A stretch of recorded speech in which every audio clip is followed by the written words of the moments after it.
For centuries, nobody wanted to touch lobsters. Once regarded as sea cockroaches, they were so worthless that prisoners complained that they were forced to eat them daily, considering them a humiliation on the plate, but right under their noses, a culinary treasure was hidden.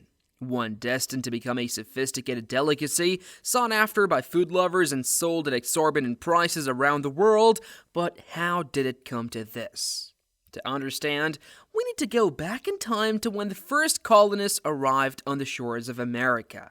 When the first settlers arrived in the New World, they were exhausted after months of ocean sailing. But what they found in America's beaches didn't seem to surprise them. Huge mountains of lobsters, with massive black eyes and hard shells, the lobster looked more like a sea cockroach to them than a valuable food source.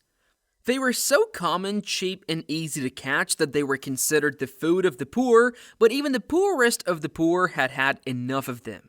In some regions, prisoners and servants complained of being forced to eat lobsters so often that laws were created to limit consumption to just a few days a week, but even that wasn't enough. In some prisons, the discontent grew so much that it would turn into riots. It was all due to one reason: lobsters were cooked incorrectly. At that time, they were cooked after they were killed, but what people didn't know was that when lobsters are killed, they release an enzyme that is harmful, giving the meat and become a symbol of luxury and taste similar to rotten meat, which early 19th century brought significant changes in the perception of lobsters with a plentiful supply of the canning process involved putting food in metal cans and heating them to kill bacteria. This gradually gave the lobster a new identity. At the same time, the expansion of railroads played a crucial role in popularizing lobsters. The carriage waiters were instructed to serve lobster to passengers who were unaware of its humble past, presenting it as a rare and exotic delicacy to pique their curiosity. And as it turned out, lobsters didn't just spark curiosity, it won over the taste buds of many travelers who were pleasantly surprised by its rich flavor. As the years passed, the lobster continued to change its status. But with the outbreak of World War II, this transformation took an unexpected turn.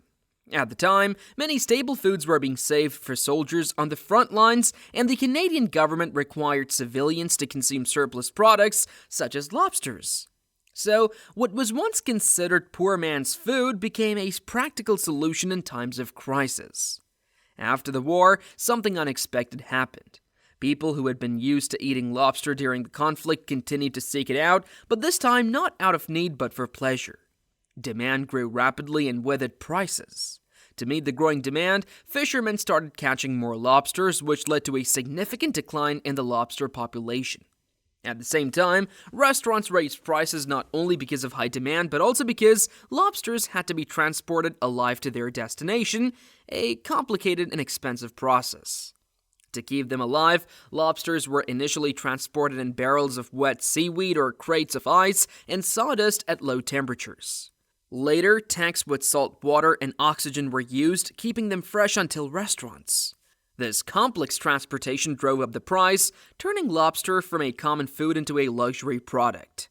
Today, lobster is associated with refinement and opulence, a fixture at exclusive dinners, lavish weddings, and special events. But it is precisely the fact that lobster has become a symbol of luxury that has led to great controversy in the restaurant industry.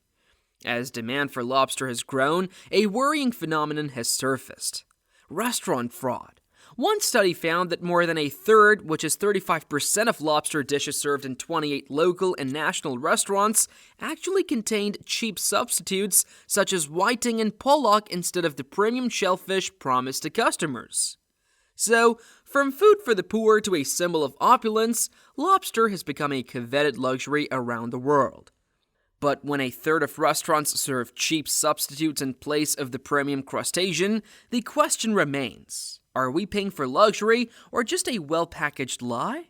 If you enjoyed this story, let us know in the comments what other culinary topics you'd like us to explore in the following videos.